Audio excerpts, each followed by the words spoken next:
size, rather tall, in fact, than otherwise. Of his figure, which was well enough formed, though somewhat of the leanest, he entertained the highest admiration, and with his legs, which in knee breeches were perfect curiosities of littleness, he was enraptured to a degree amounting to enthusiasm. He also had some majestic, shadowy ideas, which had never been quite fathomed by his intimate friends, concerning the power of his eye. Indeed, he had been known to go so far as to boast that he could utterly quell and subdue the haughtiest beauty by a simple process which he termed eyeing her over. But it must be added that neither of this faculty nor of the power he claimed to have, through the same gift, of vanquishing and heaving down dumb animals, even in a rabid state, had he ever furnished evidence which could be deemed quite satisfactory and conclusive. It may be inferred from these premises that in the small body of Mr. Tappertit there was locked up an ambitious and aspiring soul. As certain liquors, confined in casks too cramped in their dimensions, will ferment and fret and chafe in their imprisonment, so the spiritual essence or soul of Mr. Tappertit would sometimes fume within that precious cask, his body, until with great foam and froth and splutter it would force a vent and carry all before it.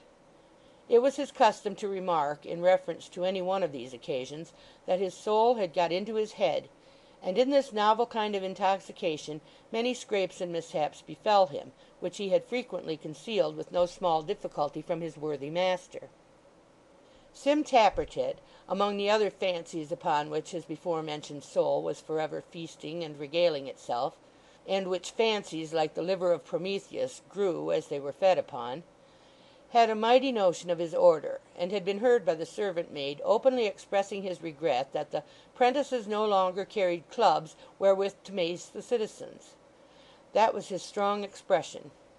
He was likewise reported to have said that in former times a stigma had been cast upon the body by the execution of George Barnwell, to which they should not have basely submitted, but should have demanded him of the legislature, temperately at first, then by an appeal to arms if necessary, to be dealt with as they in their wisdom might think fit. These thoughts always led him to consider what a glorious engine the prentices might yet become if they had but a master spirit at their head, and then he would darkly, and to the terror of his hearers, hint at certain reckless fellows that he knew of, and at a certain lion heart ready to become their captain, who, once afoot, would make the Lord Mayor tremble on his throne. In respect of dress and personal decoration, Sim Tappertit was no less of an adventurous and enterprising character.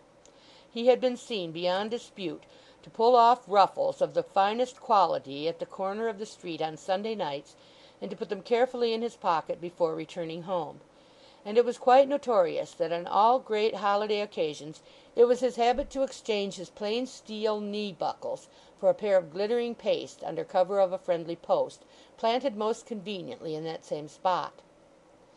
Add to this that he was in years just 20, in his looks much older, and in conceit at least 200, that he had no objection to be jested with touching his admiration of his master's daughter, and had even, when called upon at a certain obscure tavern to pledge the lady whom he honoured with his love, toasted with many winks and leers a fair creature whose Christian name, he said, began with a D, and as much is known of Sim Tappertit, who has by this time followed the locksmith into breakfast, as is necessary to be known in making his acquaintance. It was a substantial meal, for over and above the ordinary tea equipage the board creaked beneath the weight of a jolly round of beef, a ham of the first magnitude, and sundry towers of buttered Yorkshire cake, piled slice upon slice in most alluring order. There was also a goodly jug of well-browned clay, fashioned into the form of an old gentleman, not by any means unlike the locksmith, atop of whose bald head was a fine white froth answering to his wig, indicative beyond dispute of sparkling home-brewed ale.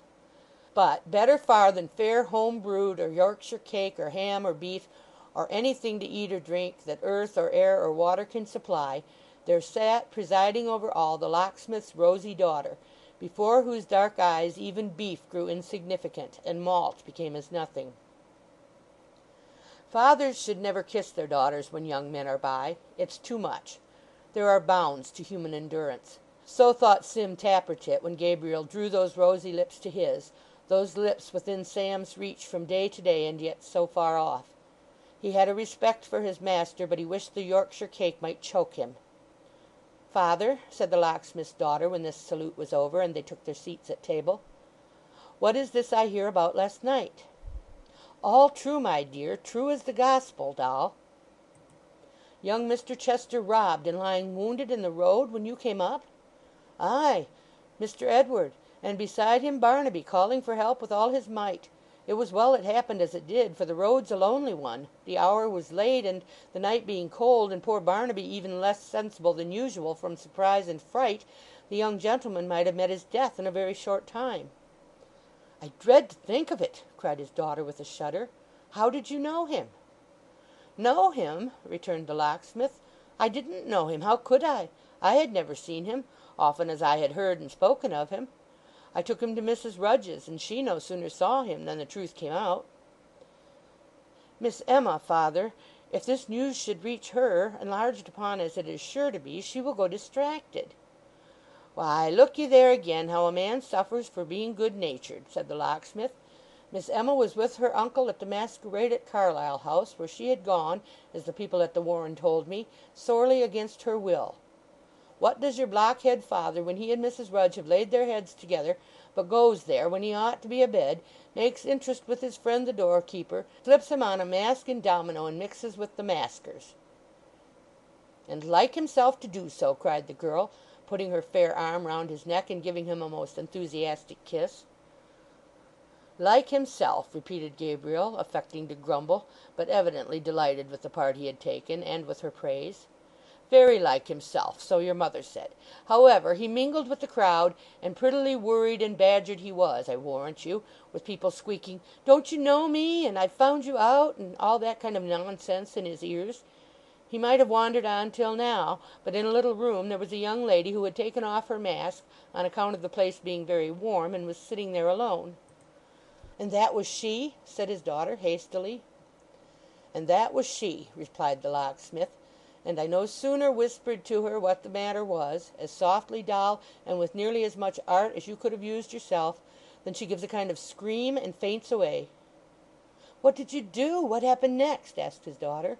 "Why, the masks came flocking round with a general noise and hubbub, and I thought myself in luck to get clear off, that's all," rejoined the locksmith. "What happened when I reached home you may guess, if you didn't hear it. Ah, well, it's a poor heart that never rejoices. Put Toby this way, my dear." This Toby was the brown jug of which previous mention has been made.